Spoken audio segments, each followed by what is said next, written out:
యః కర్తా జగతాం భర్తా సంహర్తా మహసాంపతి ప్రణమామి తమాదిత్యం బహిరంతస్తమోపహం. వాగ్బలం ప్రేక్షకులకు నమస్కారం.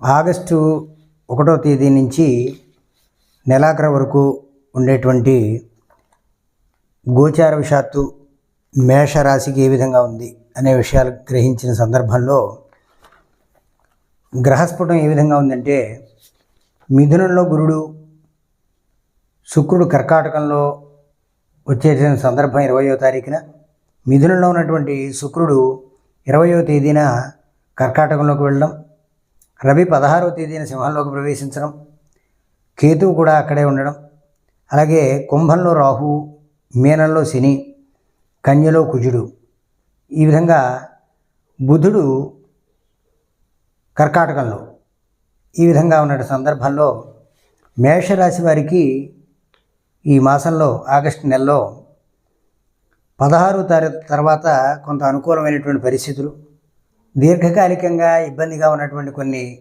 కీలకమైనటువంటి పత్రాలు బయటపడేటువంటి అవకాశం, అవి మీకు అనుకూలంగా వచ్చేటువంటి పరిస్థితి కూడా కనబడుతుంది. అలాగే నెలాఖరు వరకు కూడా బుధుని యొక్క అనుగ్రహం వల్ల వ్యాపారపరమైనటువంటి లావాదేవీలు అనుకూలంగా ఉంటాయి. తత్రాపి తర్వాత కొంత అననుకూలమైనటువంటి నెలాఖరులో 28, 29 తారీఖుల నుంచి కొంత వ్యాపారపరమైనటువంటి విషయాల్లో అననుకూలత ఏర్పడేటువంటి అవకాశం ఉంది. అలాగే సామాన్యమైనటువంటి అలంకార వస్తువులు, స్త్రీలతో కొంత సయోధ్య అనేటువంటిది అనుకూలంగా ఉంటుంది. వారి వల్ల ఏ విధమైనటువంటి వ్యతిరేకతలు రానటువంటి పరిస్థితి. అలాగే సహజంగానే ఇప్పుడు నడుస్తున్నటువంటి ఏలినాటి శని వల్ల శనికి ఆరాధన చేయడం అనేటువంటిది కొంచెం చాలా ముఖ్యమైనటువంటి విషయం. కొన్ని విషయాల్లో కొంత యాదృచ్ఛికమైనటువంటి నష్టపోయేటువంటి పరిస్థితులు కూడా గోచరింపబడుతున్నాయి.